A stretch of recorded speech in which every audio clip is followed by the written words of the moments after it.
Welcome to Baptist Bridges, a podcast by the Canadian Baptists of Ontario and Quebec. We will explore a variety of topics that we trust will be meaningful to people and churches around the world. We're glad you're here. Today, I am very excited about the topic that we're going to discuss. As a person who'd been a pastor for a number of years and now as a congregant at a church, I see all the time the growing need to consider what it means to truly be an embracing space for people with various abilities. Now, we've called this podcast Disability and the Church, which is a little broad reaching.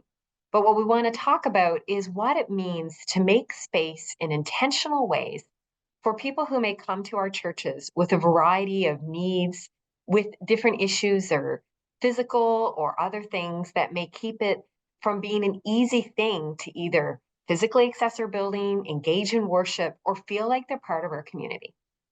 Today, I am absolutely thrilled that I can interview from way out on the East Coast, Reverend Dr., I believe, Steve Bedard, who some of you may recognize.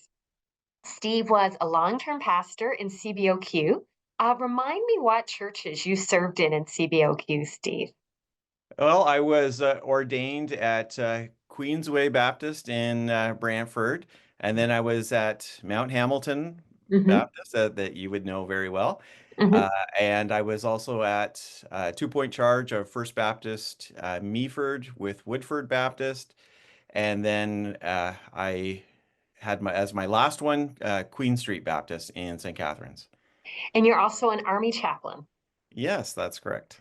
So it's safe to say you have been part of quite a wide range of ministry. Those of us who know those churches, you've had two-point charges, you've been associate pastor, you've been a lead pastor, you've been an Army chaplain, and now you and your wife, Amanda, are serving where?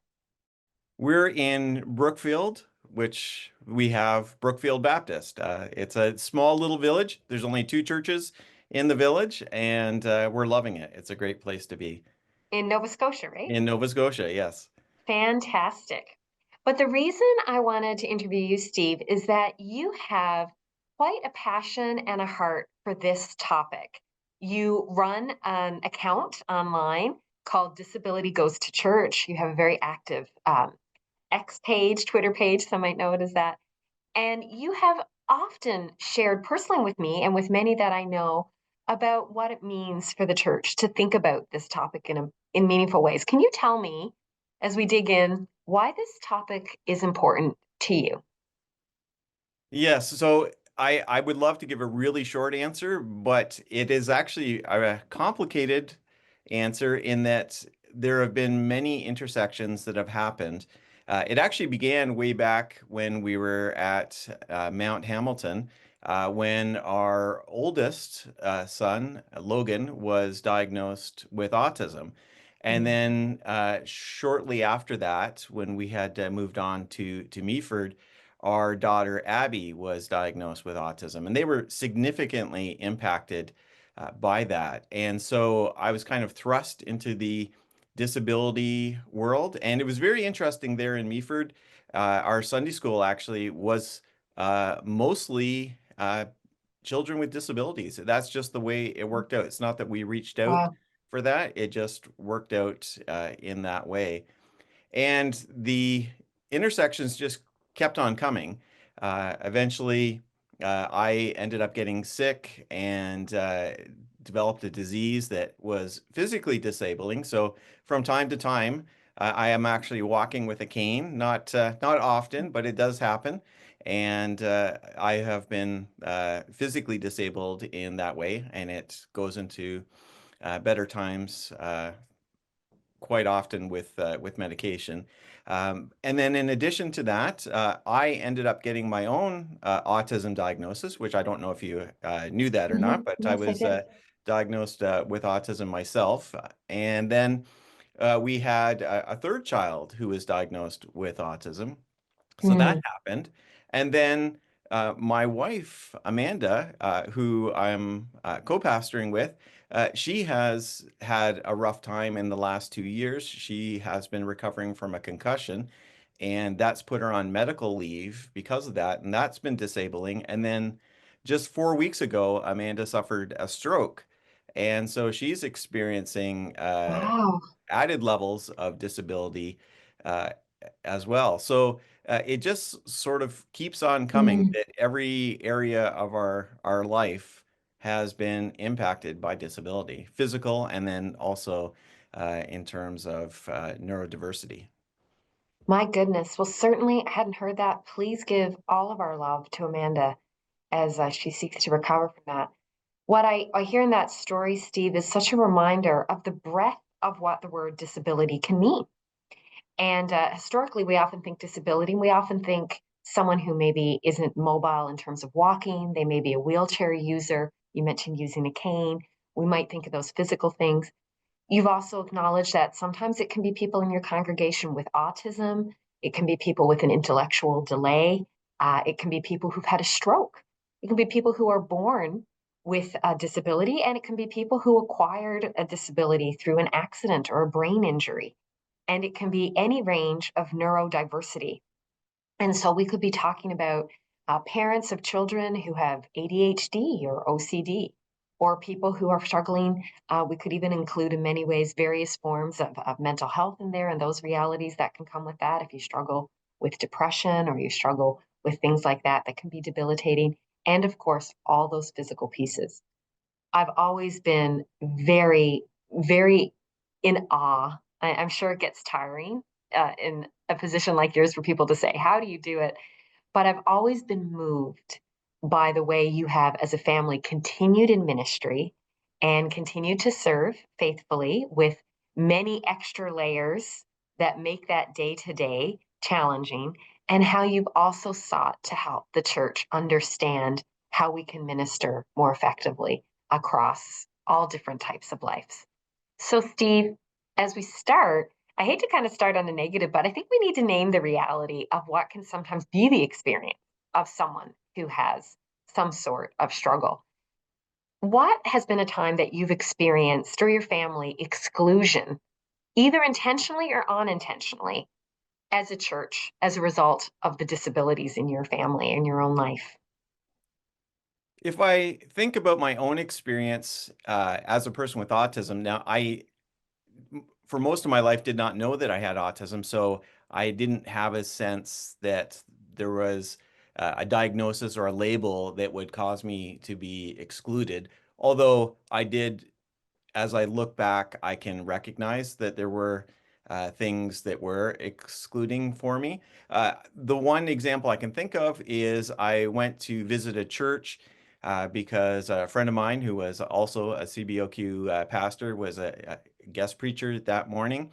And I went to that service, and in their sanctuary, they had the lights dimmed, and then they had sort of fog machines and strobing lights and sort of a spotlight that was scanning over the congregation, very much like a concert feel to it.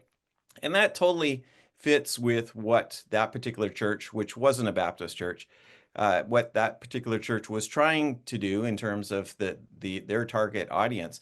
But as someone who's pretty sensitive to those kinds of things.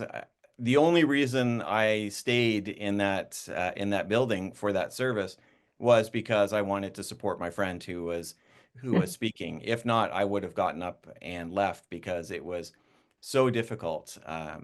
Wow. And so they're probably not even thinking about that kind of thing. You know, they're thinking that they're showing uh, a certain segment of the population that they are relevant, and that's great. But that was very difficult for me. In terms of our children, there have been times, especially with our son, who has he'll say different things at really random times. And we never had people come and tell us, take them out.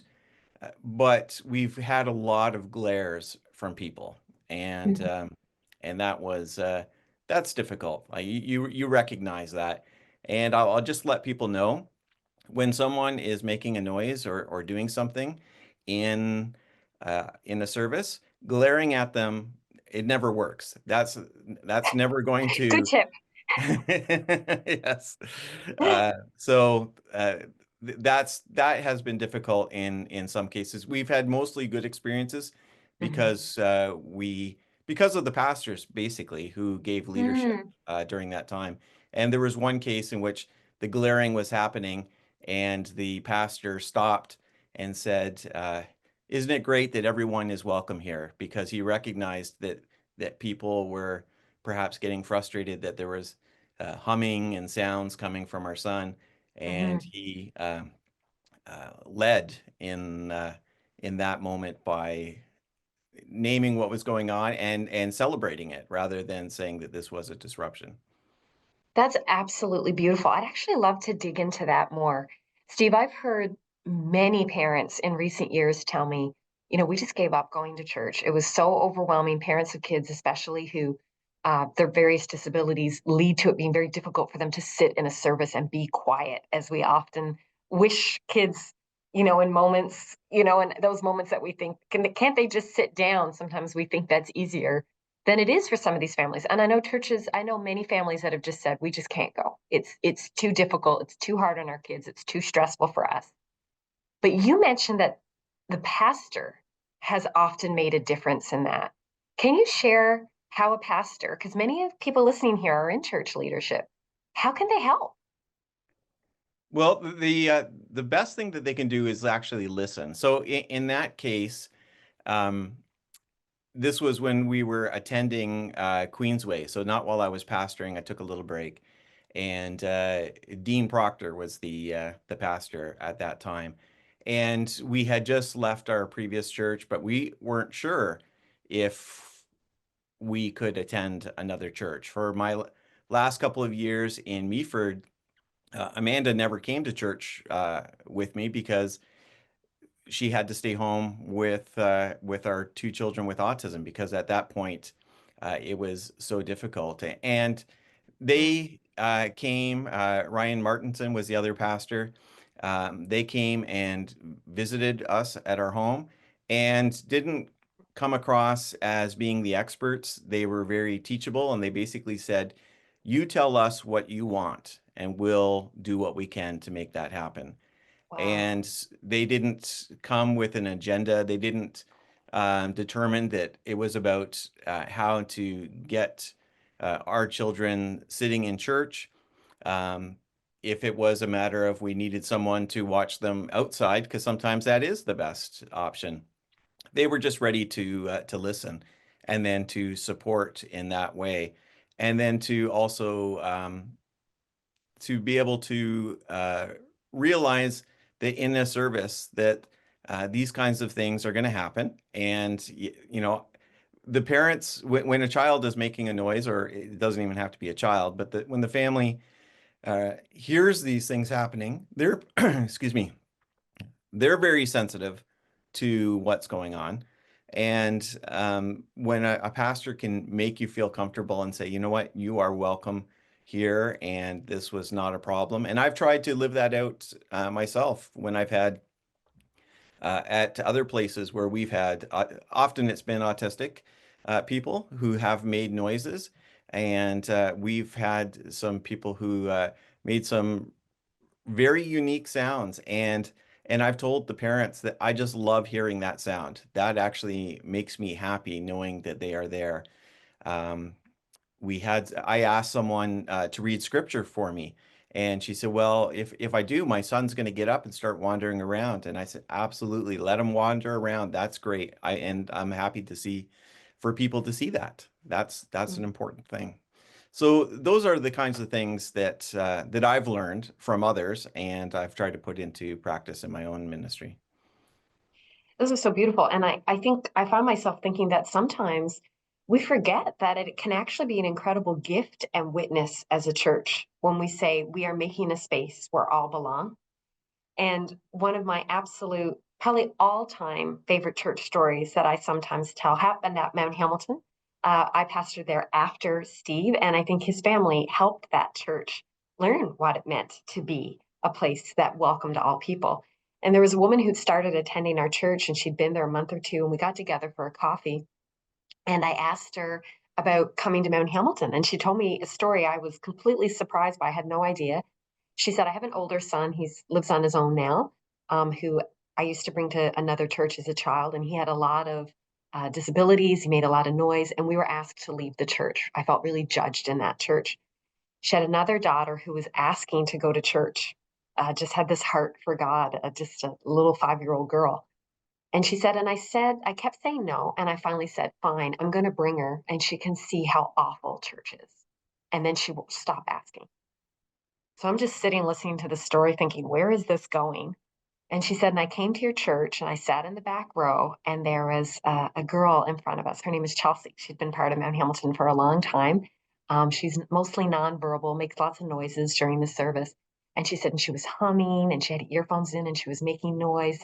And I kept thinking, here we go. Someone's going to ask her to be quiet. Someone's going to ask her to leave. And then we can leave. I can say to my daughter, see, I told you so. She said, but we got to the end of the service and nobody said anything and nobody told her to be quiet. And I thought, if there's room for her, I think there might be room for me. And I've never isn't that a fabulous moment? That's wonderful. Isn't that amazing? And so Yes. I often think that woman got baptized, became a follower of Jesus. And you know who led her to Christ? Chelsea. So That's so good. it wasn't just about tolerating this woman, Hmm. who's a grown woman now. It was actually about that in that moment we were witnesses to how the church is and who God is. And I think that's a beautiful thing.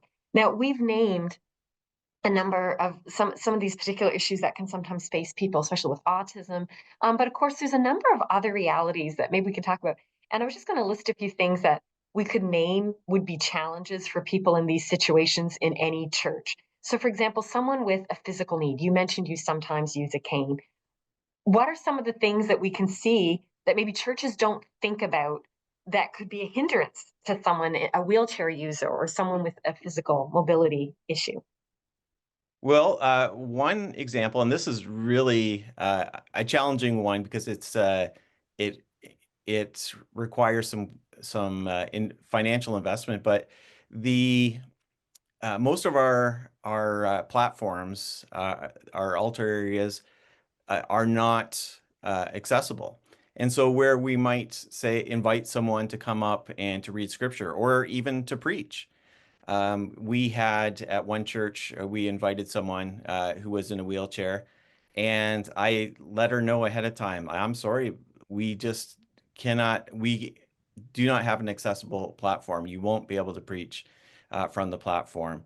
Um, but that's one of the areas Hmm. that is can be really difficult. I've also heard stories of there have been times where there's been children's stories and they'll ask the children to come up onto a place which isn't accessible and they'll leave the child who is in a wheelchair or is not able to make it up some steps to leave them by themselves away from the rest of the children. For my own experience, um, when we're told to stand for worship, which just seems like a normal thing. Okay, everyone, let's True. stand. And not everyone can do that. And so Mhm. I experience that myself. And so I try to say, if you're able to stand with us, uh, that's wonderful. But when you just assume everyone's going to be able to stand and make those statements, another thing that, and this is a way in which I stumbled just a couple years ago at the church where I'm at now. I was preaching and I was using a physical illustration, and I did not explain what I was holding in my hand. I just said, look at this and watch when I do this. And so Hmm. with just me saying that to you now, you have no idea what I was doing. And yet there were No. people in my congregation, that's all they got out of it because we had Mhm. a couple of people who were mostly blind. And I realized afterwards, I totally blew that. That doesn't mean you can't do physical illustrations, but describe them. Same thing with PowerPoint. It's Mhm. fine to have something on there, but if it's something that is important for the message, then it needs to be described. Otherwise, you are intentionally, or not, I shouldn't say intentionally, you are excluding people. And it's something that we have to try to avoid. But it's just a matter of thinking through these things, putting on a new set of glasses that you're seeing things through what other people might Mhm. experience. I often encourage church boards to take one of their their meetings and come in and take turns going through their church in a wheelchair. So Hmm. a lot of churches have wheelchairs at the back, and ask where the hiccups are. I want to emphasize a lot of churches are hearing this and they're going, "Oh, I know, I hate it. I wish we were accessible." A lot of our churches, they have old buildings. Sometimes I wonder, Steve, did people in the 40s not have bad knees? Did they not? I think, what were they doing with all these stairs? And one time I said that to a church leader joking, and he said, we built this in our 30s. We never knew we'd get old. And it was very Yes. touching. And so some of our churches are not in a place to renovate to the level that they wish they could, but yet we can think through what we can do. So we can bring mics down from the stage without making a big scene of it. We can think it through ahead of time so that we don't have those moments when people go to the front and everyone goes, "Oh no, oh gosh, this is awful." So you have someone, "Hey, I'm going to have a cordless mic ready. I'm going to bring it down so they can read the scripture, not make a thing of it. I'm going to make sure the wheelchair accesses are clear." Churches are notorious for piling them up with garbage and junk and storage. And then someone shows up and everyone goes, "Oh, sorry, let me move that for you." Even simple things like making sure that your accessibly parking is used by people who need accessibility, but not even just that, but telling your church, "Hey, if you're able bodied, even leave the other spots close to the door so that our seniors or people with canes or people that are just maybe they have lupus or they have chronic pain, they can have the closer spots." And I think what you said about the visual stuff is such an important one as well. So a lot of us use PowerPoint. And I know in our church at a time, we had some people who weren't blind, but they really had trouble seeing the PowerPoint, which meant that we always had printouts of the songs in extra large print at the back. But it was the same thing, talking about what do you need? What's helpful for you? And being willing to listen. One of the simple ways to do it is communion. A lot of churches invite people to come forward for communion. So how do we say, and we'll have someone walk around that will serve the people that find it hard to stand for a long time. I think all of those things send a message of who God is actually and what the church is. It's an opportunity, not a burden. It is, it is. And I'm glad that you focused on the asking them that, because I in my doctor of ministry program that I did at Acadia, my thesis was on disability ministry for small churches, and I interviewed a lot of people who Mhm. either had disabilities or their family members did. And some of the most negative experiences were actually churches that were trying to be accessible, but they were doing it without communication with the family. Mm, They came up with an idea themselves and they imposed it upon the family with no buy-in, and it ended up just making things worse.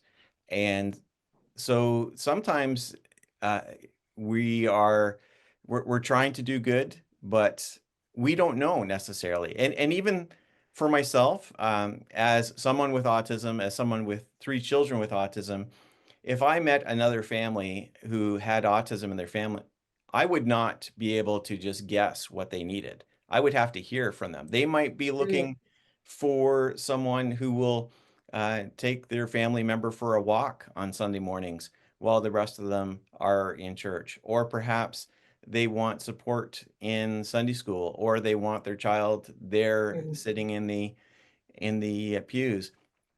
I don't know.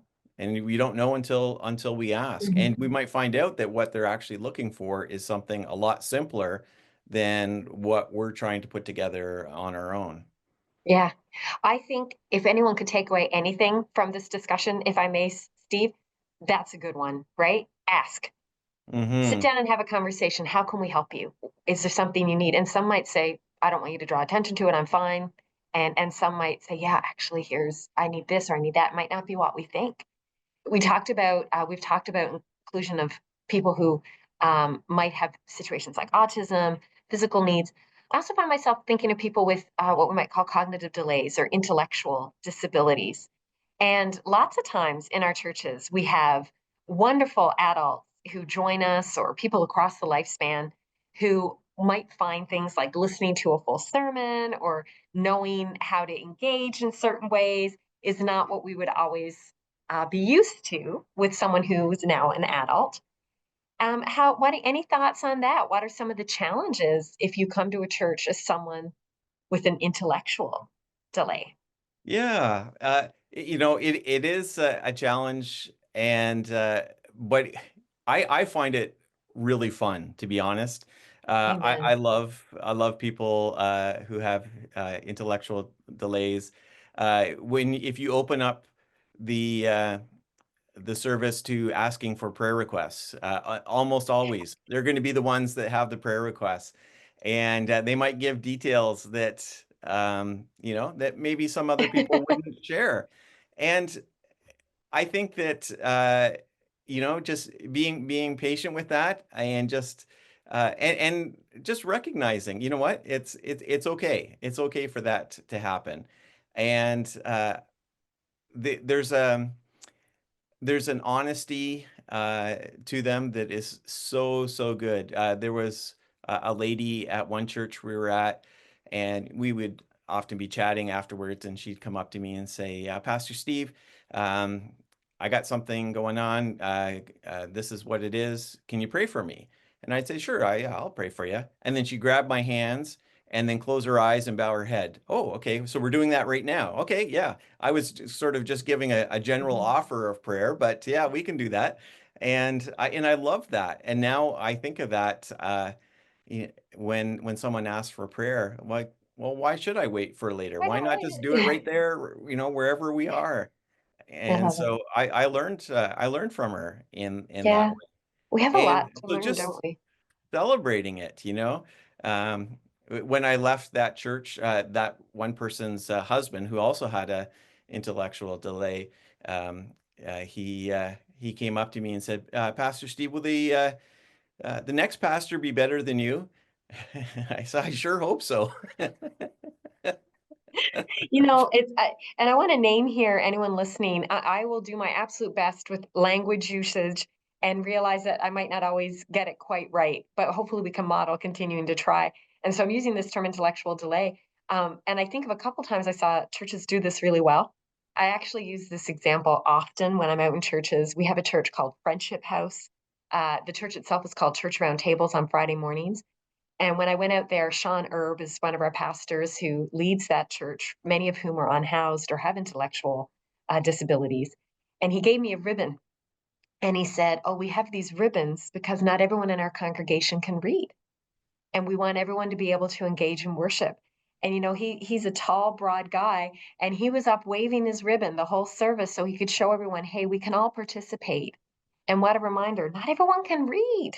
And it's hard Hmm. if you can't read the screen and everyone's telling you to read. And recently I saw someone get baptized who had Down syndrome, an adult with Down syndrome. And his mom, when at this church, the tradition was always for someone to tell why they wanted to get baptized. And the pastor had worked with him, and he and his mom had actually done an interview style. So she would tell a little bit of his story, and then she'd plan. It was very beautiful. And then she had it all timed, and she'd say, and so, to her son, what do you think about that? And he had prepared just these couple sentences and he'd say, I love Jesus. And it was so well done to let him tell his story in his own way. So thinking about those ways that we can be thinking about what would be the gap here and how can we work together to bridge that gap. Now you mentioned this doctoral work you did, and you talked to me about this passion you have to distinguish between churches that are welcoming and embracing. Tell me more Hmm. about that as we think of this topic. Yes.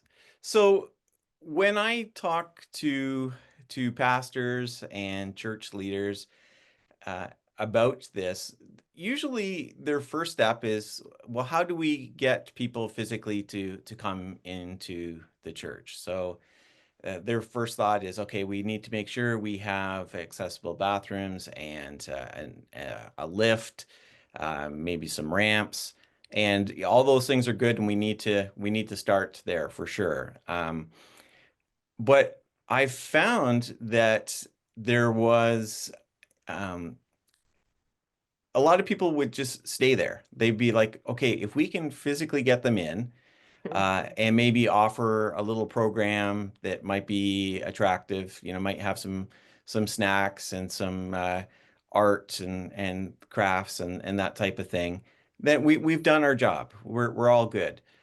But that's not ultimately what people are looking for. Yes, obviously they want to be brought in and to be welcomed. But what happens at during the coffee time after the service? Do people actually go and talk to them? Like I've seen before where people were happy to go get the coffee for them and hand it to them, and then they would walk away instead Mm, of actually chatting with them and getting to know. Because ultimately, people are looking for friendship, and a lot of the things that we've been talking about of what we're supposed to do and how we can make positive changes, that will happen naturally as we get to know them and as they feel safe with us. Then they're going to express what it is that needs to happen. So that is a big part of embracing. The other part of it is actually inclusion, not just in terms of being a part of the church, but to be able to serve in the church. And for some reason, people are not thinking of that. They're thinking mm, that they see people with disabilities as people to be served rather than people who can serve. And mm, almost everyone can do something in some way. And we've had that before. We had a lady at one church. Um, and she was physically disabled, plus she was born blind, and she was one of our deacons and was excellent as a deacon. But I heard from some people in the congregation of like, why is she in there? Does she mm, have, does she have what it takes to be a deacon? And I'm like, absolutely. She's actually one of our best deacons right now. She's the only deacon we have who's actually got formal theological training, and they had no idea. They just assumed mm. because of her blindness and other disabilities that she didn't have those things. Yeah. But it can be in almost anything. It could be in like handing out bulletins or whatever it is that the person is excited about. If we can give them an opportunity to serve, that's so important. They're not our projects. They're people who are valuable parts of our congregation and our church family, and we need to treat them that way. Steve, that is incredibly well said. I am challenged by that. That's a great place to take a short pause. And when we come back, we're going to continue this conversation. Hey friends, mark your calendars for CBOQ Assembly 2025. It will be held at Brock University in St. Catharines. We're looking forward to gathering as a family to learn, encourage, and uplift one another. Keep an eye out for more information. We hope to see you there. Steve, we have been having such a meaningful conversation about disability in the church and what it means to be fully embracing of people who come, who are able to serve with us and join us in true friendship. Now, sometimes after we take a little break, I like to kind of shake things up with a bit of a rapid fire style question. So I'm going to invite us to play a game where you tell me the stress level of the following. So I'm going to give something that might happen in a church for someone in your family situation. You brought your kids to church or what have you. And then I want you to tell me if you would tolerate it, i.e., you just go, such as it is, turn a blind eye. Would you sweat it? Would it be like kind of gets to you, or maybe it's a bit stressful? Or would you find that you just leave? Does that make sense? Okay, yeah, yeah, I'm ready for So it. here's the first one. You go in the door and your kids start making noise, and you have someone whisper, "Could you tell your kids to be quiet?" Are you tolerating? Are you sweating? Are you leaving? Yeah, I think I would sweat that. I wouldn't leave necessarily, but I would it would bother me because I'm pretty protective of my kids. So that's I would sweat it. So it's not actually helpful if someone kind of says, they're going to help you out by telling you need to. I think any parent's going, that is really, really stressful. What about if you come in and there's a church without accessible washrooms? Yeah. So if I had if I was in a Yeah, wheelchair then if there is a physical need in your church, um in your so family. I would actually I would say I can't answer one of those three because what I would want to do is ask the pastor or someone there, is this something that you're willing to consider? Hmm. And if it's no, then it would probably be leave. Interesting. Otherwise, I might if Deal they breaker. were open to it, I would do sweat it. What about a situation where, and I'm not going to use any examples, where some well meaning congregant refers to disabilities in your family with a term that is outdated and that today we would maybe say is derogatory? And we can think of various disabilities that have those terms, right? And someone says, "Oh, your child this." What would be your reaction there? And every pastor, in case anyone's listening, has a story of some dear congregant that has said something and you wanted to just go through the floor with embarrassment when you heard what they said, right? You know of which I speak. What about Yes. that? Do you think you tolerate it, sweat it, or leave?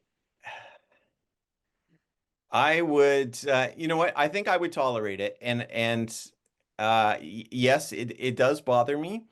Um but if it is a well-meaning congregant, yeah, those things happen. And you know what?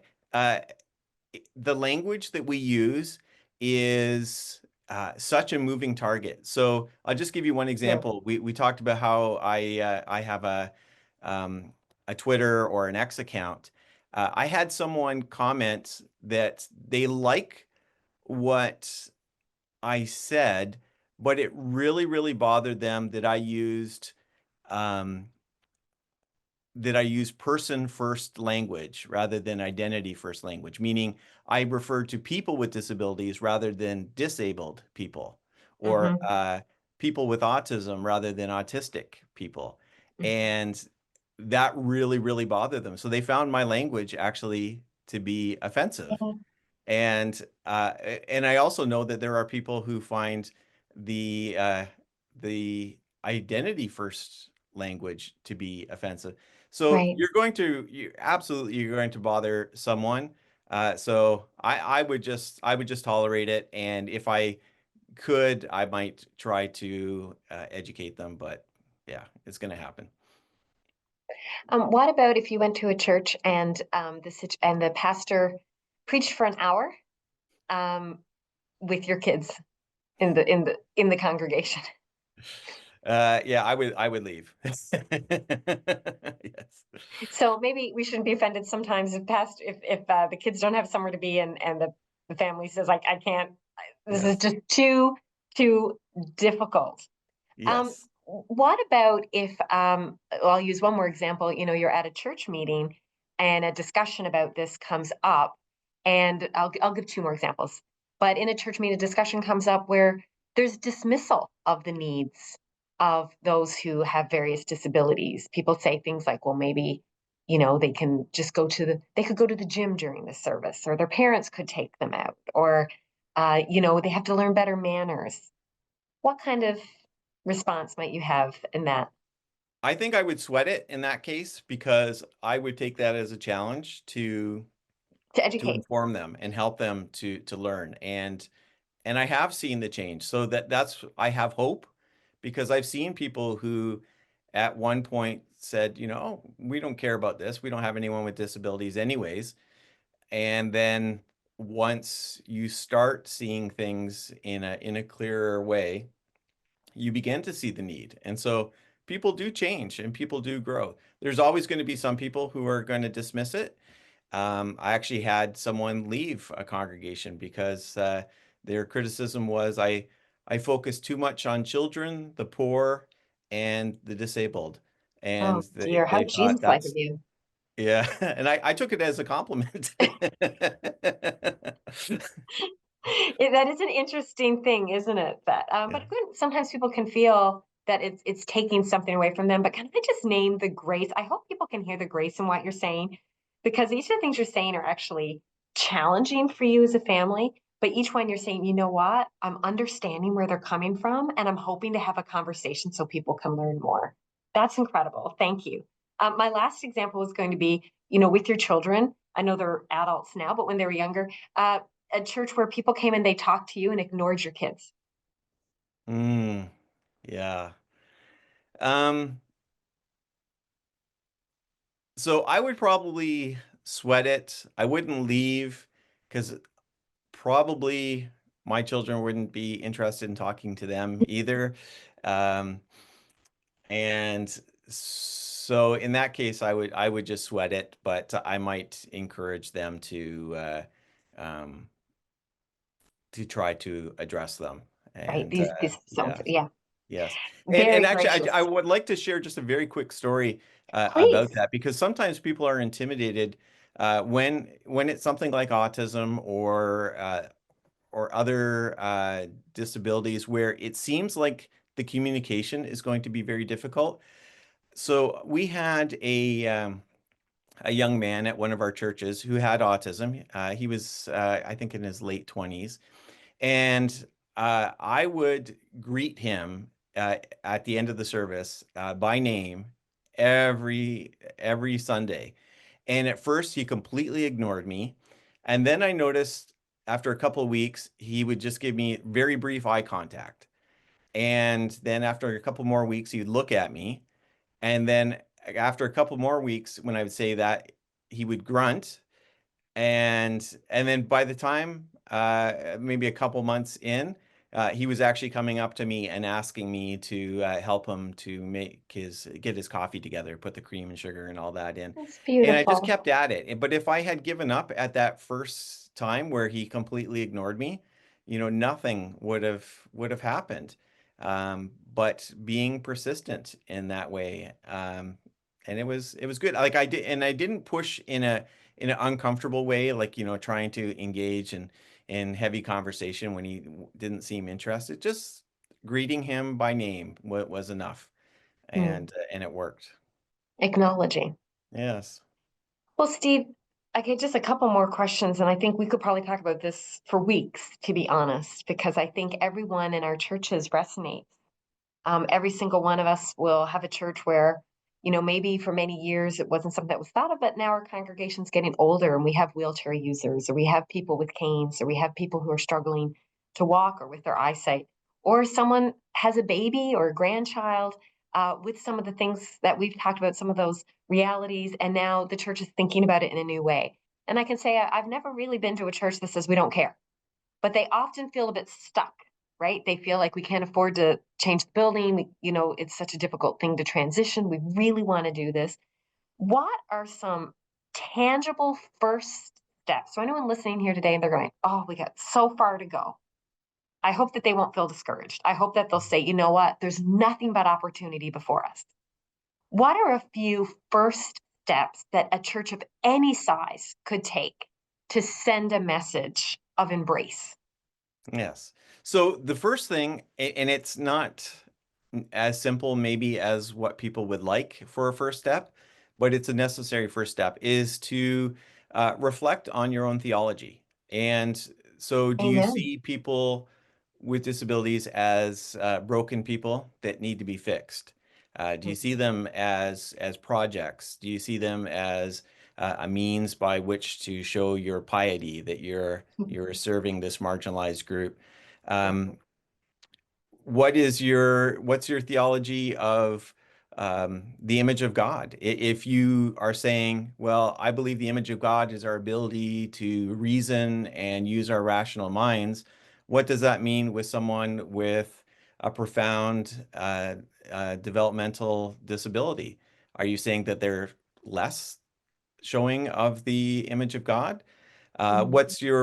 What is your theology of worship? Is worship something that we're going to use to try to impress newcomers, that it has to be the perfect presentation, because people are going to come in and sense the excellence of what we're doing, and they're going to want to be a part of it?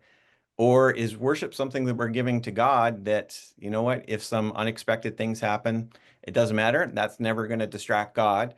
So it's okay. I would start with the theology. Mm. That is definitely the first step. Second step is to the communication, exactly what we've been talking about. And this is the great thing. So a small church, you have a dozen people coming out. You can talk. You can talk to them, get Mm. to know them. And Mhm. in some ways, you're at an advantage. You know, imagine a pastor of a church of 500 or 1,000 people, and a new family comes in who has disabilities. There's going to be maybe some more challenge for that pastor to be able to have that kind of relationship and involvement. Small church pastors, this is what you're built for: is to get to know them, communicate with them.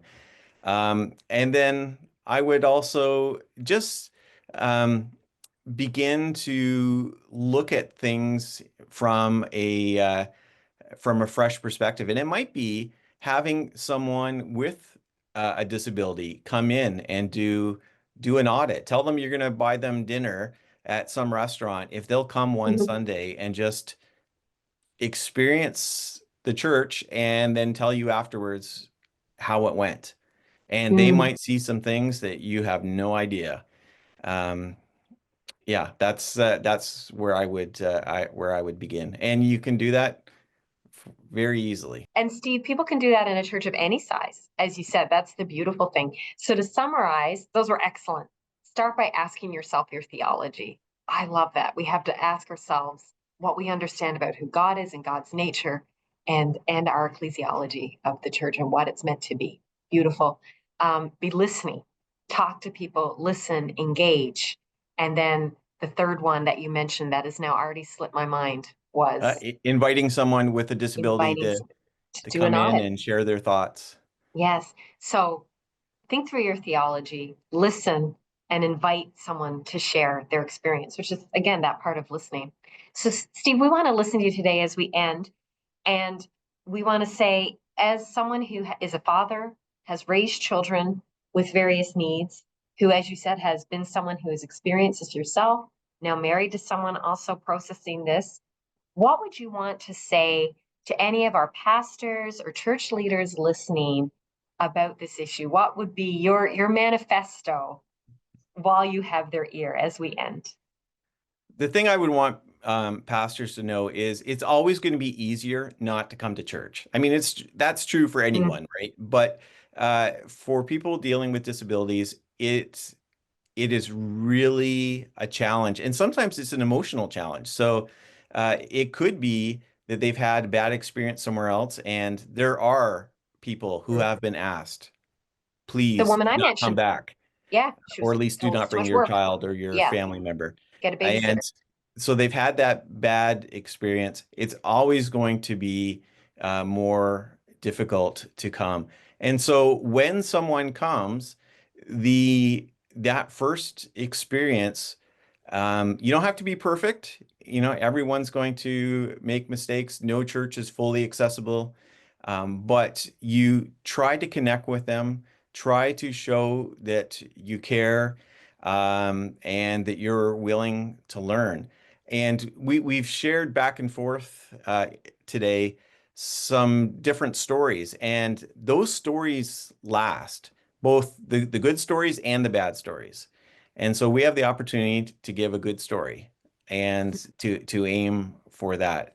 And we just have to realize that um, when someone is willing to take that step, the uncomfortable step to try to go back to church, we have an opportunity to show up and to be present with them.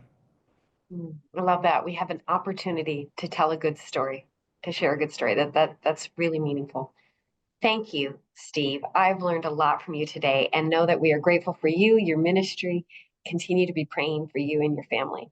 My hope as we go from here, and the topic has been disability in the church, is that that would be a thing that our churches would be able to say, this is something we care about. And those in our community who are living with disabilities and looking for churches would see all our churches as safe places to be.